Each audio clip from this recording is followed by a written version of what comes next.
faites très bien de nous rejoindre sur Afro Info 243. Dans cette production, nous vous parlons spécialement du sport. En début de semaine, l'attaquant congolais, Dieu merci, Mbokani s'est entretenu avec nos confrères de Congo. Mokili, le meilleur buteur de l'histoire des Léopards, a lâché quelques mots sur l'évolution de l'équipe nationale de la RDC, aujourd'hui dirigée par Sébastien Desabre, et la qualité du nouvel attaquant de fauve congolais, Samuel Essandé. Suivez cet extrait de Dieu merci Mbokani, on revient juste après.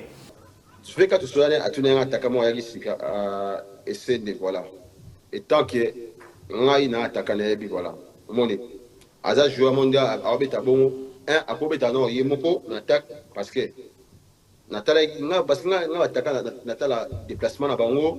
Mouvement intéressant bien déplacement et attaquant na surface na mouvement ça parce que na timing pour sauter en attendant ça bien voilà en plus na mona qui a aucun baja slipper tinga à ça me compte à garder un ballon très bien voilà na mona qui avec le temps sur la PC chance style na équipe nationale je crois et qui est bien mais à part ça ce n'est Nathalie Nabanza, ce bêta, voilà, bêta, comme bébé, la monnaie est à taper mon tracé en ballon de profondeur, bêta pena attaquant, même 50 bêta Bakambu, parce que Bakambu, attaquant, à Kanaming profondeur, non, tu n'as pas un moi, il n'a pas, n'a pas chabi, n'a pas gardé, n'a pas ce pas moni, parce qu'il a bon paix, et qu'il n'est pas moi, que le roi pena Nabanza, je crois,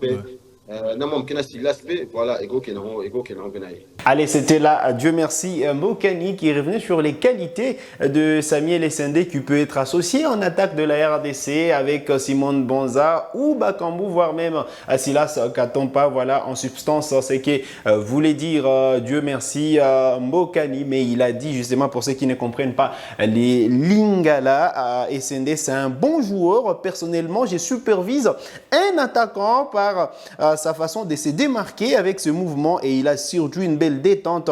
Il correspond à mon profil avec une vivacité, puis son style est aimable comme un vrai avant-centre. Mbokani qui s'identifie donc aux qualités de l'attaquant congolais Samuel Essandé qui, vous le savez, cet été a rejoint Augsbourg en première division. Et donc voilà, Samuel Essandé qui justement voilà, fait plaisir, qui a quand même marqué les esprits en équipe nationale de la RDC. Il compte 2 sélections, 2 matchs.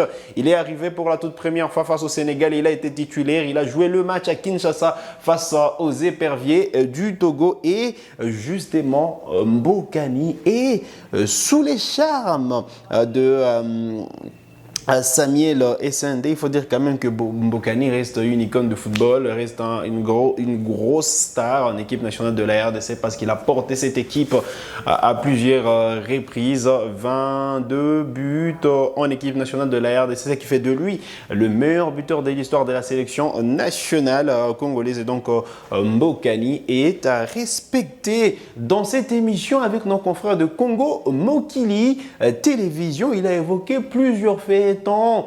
C'est voilà, son passage en Belgique, ses clubs, justement son arrivée en équipe nationale de la RDC. Donc voilà, pour ceux qui veulent suivre l'intégralité de cette émission, voilà, c'est chez nos confrères de Congo Moki Télévision. Mais voilà, Mbokani, voilà, qui évoque l'avenir de l'équipe nationale de la RDC. Nous, on se projette quand même pour le mois de septembre prochain parce que la RDC aura 2 rendez-vous des éliminatoires de la Coupe d'Afrique des Nations Cannes 2025. Il y a une information qui concerne justement les officiels pour le match de la 2e journée. Pour des raisons techniques, les Algériens Abès Akram Zerouni, assistant 1 et Hamza Bouzid, assistant 2, ont été remplacés par le Tunisien Amen Ismail et comme assistant 1 et les Libyens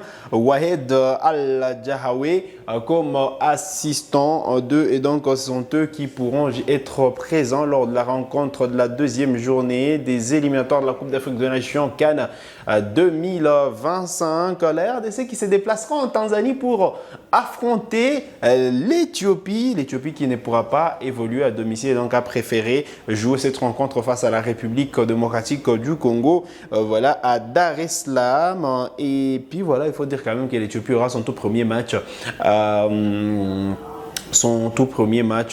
face à la Tanzanie, déjà en Tanzanie. Et donc, l'Éthiopie a préféré rester en Tanzanie pour y disputer le deuxième match. La RDC, quant à elle, se déplacera en Tanzanie pour affronter les Taifa Stars à l'occasion de la troisième journée et la quatrième.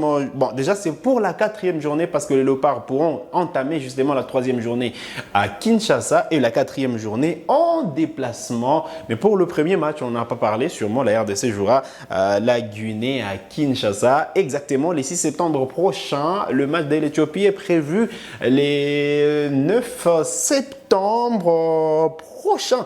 Voilà l'essentiel à retenir en ce qui concerne justement le programme de Léopard. Mais il y a plusieurs informations sûrement. Vous le savez aujourd'hui, Dominique Lasconi aux Jeux Olympiques de Paris 2024 est entré en lice. 4 athlètes congolais sont déjà éliminés. Lasconi aujourd'hui justement voilà, a été repêché alors qu'on annonçait qu'il n'était pas qualifié pour le premier tour du 100 mètres chez les hommes. Voilà, Lasconi représente la RDC en athlétisme à ces Jeux Olympiques de Paris 2024. Il a quand même, voilà, il a quand même terminé troisième. Grosse prouesse pour Dominique Lasconi qui a été repêché et qui va donc justement poursuivre l'aventure tout au long de la journée. On sera fixé sur ce que sera le sort des Dominique Lasconi. Allez, on vous lâche cette autre information sûrement. En Belgique, vous le savez, la première division a déjà démarré et Noah Sadiki disputait justement hier une rencontre de championnat avec l'Union Saint-Gilloise. Voilà, il faut dire que quand même l'Union s'est imposée par le score de 3-1 hier soir. C'était à l'occasion de la deuxième journée de la Jupiler Pro League. Noah Sadiki était titulaire et il a délivré une passe décisive sur le troisième but des siens à la 83e minute. Il enchaîne deux matchs. Voilà, il y a de fortes chances qu'il puisse justement être rappelé encore une fois par Sébastien Desabre en septembre. Pourquoi pas jouer son tout premier match avec les Léopards de la RDC. On rappelle, en juin dernier, il n'était pas sur les terrains parce qu'il y avait des problèmes administratifs. On espère que ces problèmes seront vite réglés et qu'il pourra jouer justement son tout premier match en équipe nationale de la RDC. Alors, bien d'autres Congolais seront à suivre aujourd'hui en Belgique, à l'instar justement de... voilà, Joris Kayembe avec Genk, ils vont affronter Louvain de William Balikwisha. Il faut dire quand même que Masuaku également sera sur les terrains face à Besiktas aujourd'hui, tout comme Timothy Fayoulou avec le FC Sion qui vont croiser Luzerne. Et donc bien de Congolais ont déjà démarré leur saison et nous on sera là pour le suivre de près. Ces Congolais qui font du bien à l'équipe nationale de la RDC, ces Congolais qui sûrement participent à la marge de progression de cette équipe nationale de la RDC. On parle de cette évolution constante des fauves congolais depuis un moment. On espère qu'on pourra poursuivre sur cette lancée afin d'être justement prétendant, pourquoi pas au titre en 2025 lors de la CAN qui est prévue en décembre 2025 et janvier 2026. Le mondial 2026 également justement entré dans les plans à des Sébastien Desabre. Donc voilà, on espère que les fauves congolais pourront justement continuer à carburer dans leur club, carburer en équipe nationale de la RDC et constituer justement une équipe forte au niveau africain. Vous avez des questions? Laissez-les nous en commentaire et nous, on se fera le plaisir de vous répondre. C'est sur cette note que nous arrivons au terme de cette production sur Afro Info D143. Vous êtes nouveau ou nouvelle à la chaîne, cliquez sur s'abonner, activez la cloche des notifications pour ne manquer aucune de nos prochaines publications. Likez cette vidéo si elle vous a plu et merci de nous avoir suivis.